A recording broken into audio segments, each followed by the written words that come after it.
primeiro trazer o Arthur para o papo e ver como é que ele enxerga isso, e não esquecendo, né? O Juan trouxe aqui, ó, quando a gente conecta a inovação com a estratégia e, pelo que eu entendi, legitima isso através dos líderes, a gente está começando a conceituar essa governança da inovação.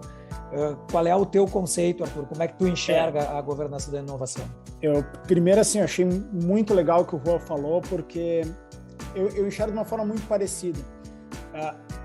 Falar de inovação hoje, assim, se tornou, o Juan até usou o termo, né, da prostituição da inovação. E é fato que isso está acontecendo, né? A gente não pode fechar os olhos para isso, porque realmente falar que a empresa trabalha com inovação e até usar a carcaça da inovação, né? Alguns elementos, alguns aspectos às vezes visuais, muita empresa está fazendo isso, tá? Porque é uma forma de demonstrar para o mercado que a empresa é ou está sendo contemporânea, né?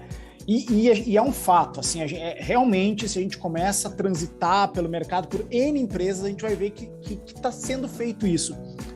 O que acontece é que eu acho que tem empresas que, de fato, fazem um movimento genuíno e complexo e profundo, e tem quem realmente não quer mergulhar, que acaba tratando isso como uma estratégia, às vezes até de imagem, para dar um sinal para o mercado.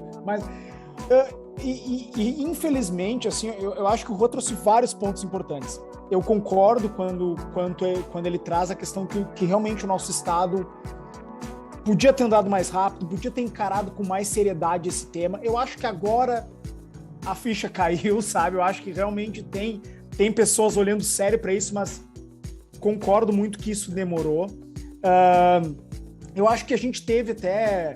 Eu, como gaúcho, como membro, né, do mercado, acho que nós todos, uns mais, uns menos, eu até acho que eu sou dos menos, assim, né, acredito o Juan também, tu também, Marcelo, mas assim, a gente teve uma certa, não sei se essa é a palavra correta, mas uma arrogância que não nos ajudou, sabe, de achar que sabia caminho para as coisas, que na verdade o mundo inteiro estava nos mostrando novas formas de se fazer negócio, novas formas de dialogar com o consumidor, novas formas de fazer sistemas, produtos, serviços, e a gente não abraçou essas novas formas, porque achava que a gente manjava de fazer negócios duradouros, com boa gestão, com muitas filosofias que são oriundas de uma era mais industrial, de uma gestão mais clássica, que sim tem coisas legais. Eu acho que a gente não pode...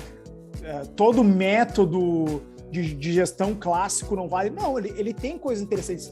Mas o ponto é que uma coisa que a gente tem que a gente aprende trabalhando é que tem coisas que servem para coisas que servem para outra.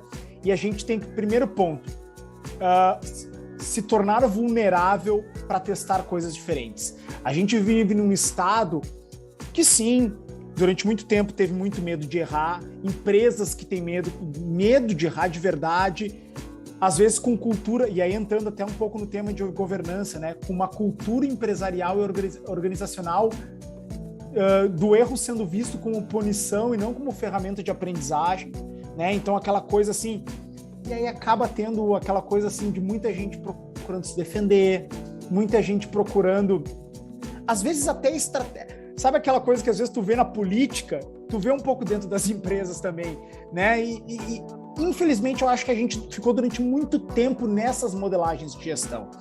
E aí, trazendo um pouco para a realidade do Bergamota, eu acho que a sabedoria da Grendene foi enxergar que sim, somos uma empresa grande, sim, somos uma empresa de capital aberto, com uma solidez financeira, com caixa forte no mundo inteiro, mas não necessariamente o que nos trouxe até aqui vai nos levar para criar mais 50 anos.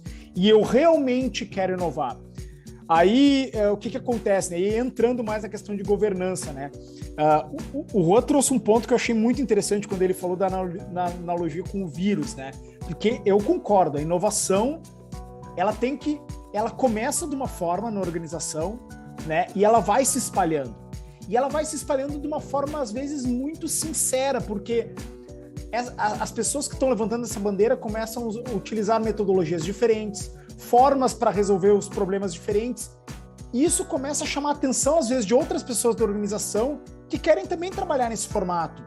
Também, tipo, por exemplo, a própria lógica de trabalhar em fatias, né, o conceito de POC, MVP, que é algo super interessante, porque faz muito sentido eu fazer algo numa fatia menor de ponta a ponta e ao validar isso, eu tornar isso maior, mais escalável, mas isso é uma coisa que durante muito tempo não acontecia nas nossas empresas. Então, as pessoas começam a ver esses novos formatos e começam a querer fazer parte desse movimento. Isso vai se espalhando. O ponto é, primeiro, tem muito suor.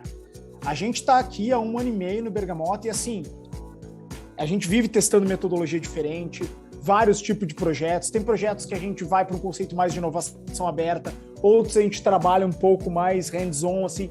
Então, e se dá a liberdade de se experimentar, de testar.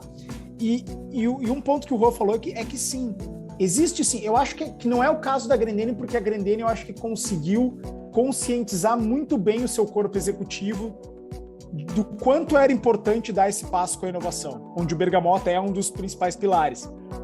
Mas foi um processo gradual.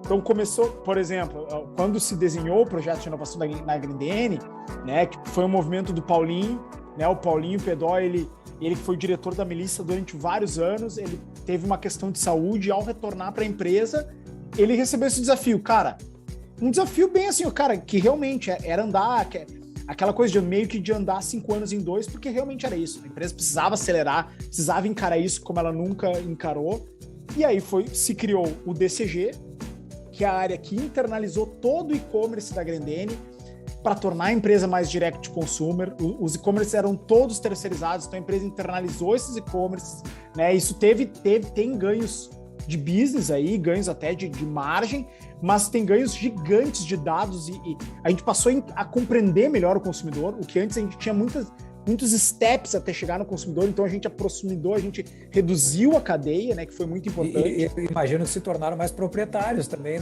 daquilo que produziam, né? O lance da propriedade sobre a audiência, né? A gente ter muito do que o nosso consumidor sentia com as nossas marcas, seja ela Melissa, Raider e Ipanema, ficava facetado, ficava fragmentado, né? Quando a gente faz um movimento desse de tornar a empresa mais direct consumer, tu passa a ter tu começa a entender teu consumidor melhor. Isso qualifica, inclusive, os teus próximos projetos, os teus próximos produtos.